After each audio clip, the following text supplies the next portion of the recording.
प्रदेश प्रवक्ता प्रतुल शाहदेव ने सरकार के द्वारा की गई बजट को जन विरोधी बताया है। प्रतुल शाहदेव से कोयलांचल लाइव संवाददाता संजना सिंह ने खास बातचीत की। देखते हैं बातचीत के कुछ अंश। आज हमारे साथ मौजूद हैं भाजपा के प्रदेश प्रवक्ता प्रतुल शाहदेव। इनसे बातचीत करेंगे और जानेंगे कि स्टेट गवर्नमेंट ने जो बजट पास किया है उनसे ये कितने संतुष्ट हैं। प्रतुल जी, ये बताइए कि आप स्टेट गवर्नमेंट के इस बजट से कितने संतुष्ट हैं? संजना जी, बिल्कुल भी नहीं। मैंने कहा ना कि बजट में ऐसा होता है कि किसी समाज के वर्ग को कुछ मिला, किसी समाज के वर्ग को कुछ नहीं मिला, ऐसी चीज़ें सुनने को मिलती हैं। पर यहाँ तो समाज के सभी वर्गों को इस बजट में कुछ नहीं मिला, और जो भी देने की कोशिश करने की सरकार ने एक नाटक किया है वो भी एक्सपोज हो गया है इनका। आप देखें, मैंने कहा अभी पहले भी कि मार्च में फिनेंशियल डिसिप्लिन किसी भी सरकार के लिए बड़ा महत्वपूर्ण होता है, और बजट बहुत टेक्निकल होता है। बजट को सिर्फ घोषणाओं का पुलिंदा नहीं कहा जाता। बजट में बजटरी प्रोविजंस करने होते हैं कि पैसा कितना है, कहाँ से आएगा, रिसोर्स कहाँ से आपका आएगा, आप खर्च कैसे करेंगे। लेकिन इस सरकार ने क्या किया, ये सरकार ने जनवरी 31 को जो श्वेत पत्र जारी किया था उसमें तो इन्होंने बताया कि कृषि का सिर्फ 12% इन्होंने 10 महीने में खर्च किया, यानी 88% अभी भी खर्च होना 2 महीने में बाकी है। उसके बाद बहुत सारे ऐसे विभाग थे जिनका 20% से भी 30% तक खर्च नहीं हुआ। तो ये साफ दिखा रहा है कि ये सरकार का डिलीवरी सिस्टम पूरे तरीके से फेल है, या शायद, अगर मैं गलत नहीं हूँ तो सरकार ने ये जानबूझकर किया है। क्योंकि अक्सर आप देखेंगे कि मार्च में इस तरह के मार्च लूट की समस्या होती थी। 31 मार्च तक पिछले बजट का सारा पैसा लैप्स कर जाता है, तो इसी में मार्च में ज़्यादा विड्रॉल हुआ करता था। तो इसको रोकने के लिए हमारी सरकार ने 15% से ज़्यादा विड्रॉल नहीं हो ऐसा एक नियम को लेकर आए थे। इस सरकार ने उस नियम को आज ही सुबह हटा दिया, यानी मार्च में अब 15% जो अधिकतम राशि की निकासी की सीमा थी उसको इस सरकार ने खत्म कर दिया। ये मार्च लूट नहीं है तो क्या है? यानी अब कृषि का अगर 50% बचा हुआ है तो 11 महीने में 50% खर्च हुआ, और एक सिर्फ मार्च महीने में 50% खर्च हो जाएगा। ये सिर्फ पैसे की बंदरबाट हो रही है इस सरकार में। और देखिए ना, केंद्र की भी जो योजनाएं हैं, वो एयरपोर्ट की बात करें, उसको भी ये क्लेम कर रहे हैं, ये खुद शुरू करने जा रहे हैं।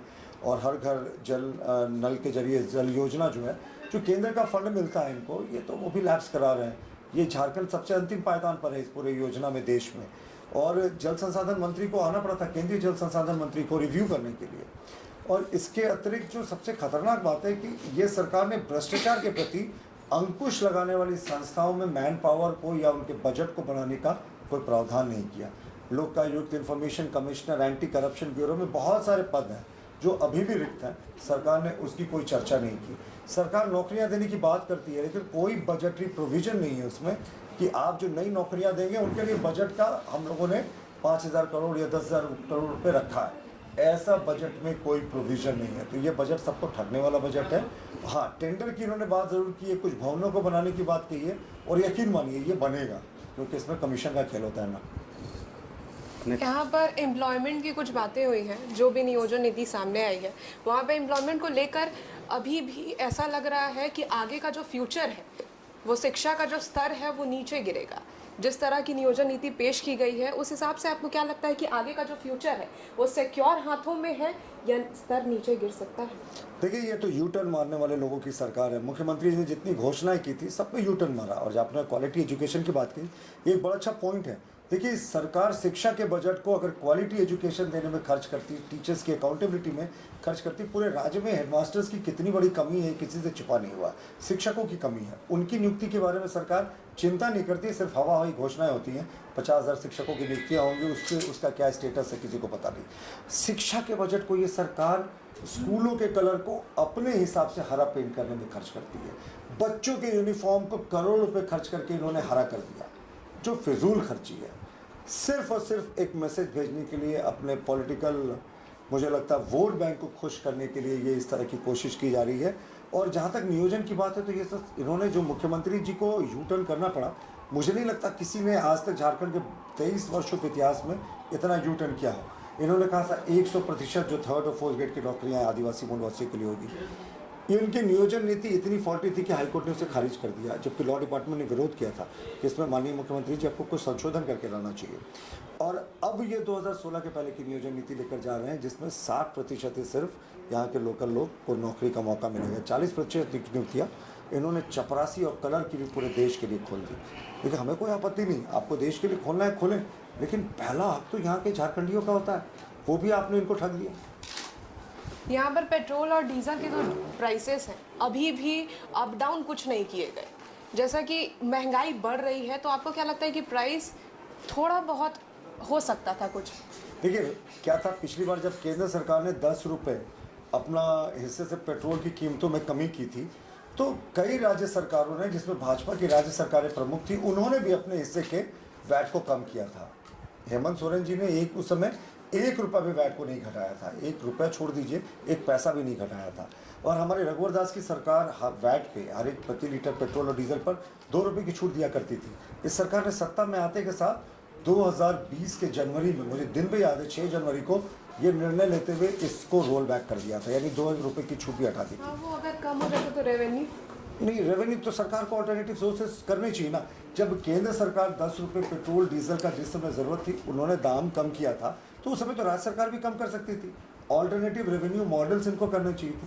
लेकिन देखिए जो सरकार इतने बड़े करप्शन से फंसी हुई है ना, वो क्या करेगी। एक मुख्यमंत्री जी देश के पहले मुख्यमंत्री हैं जिनको एक करप्शन केस में सिटिंग सीएम को समन किया गया, फिर भी उनको लगता है कि ऑल इज़ वेल और बहुत पाक साफ सरकार है उनकी। अभी आप देखिए वीरेंद्र राम जैसा एक धन पशु, मैं तो धन कुबेर जैसा शब्द भी इनके लिए प्रयोग नहीं करूंगा, धन पशु है, जिसके ऊपर हमारी सरकार के कार्यकाल में नवंबर 2019 में रेड हुआ था, करोड़ रुपए पकड़े गए थे इसके घर के आवासीय परिसर से। और 2020 में जब एसीबी ने एक पी दर्ज करने की अनुमति मांगी एफआईआर से पहले की जो स्टेज होती है, तो इस सरकार ने 3 वर्षों तक फाइल को दबा दिया।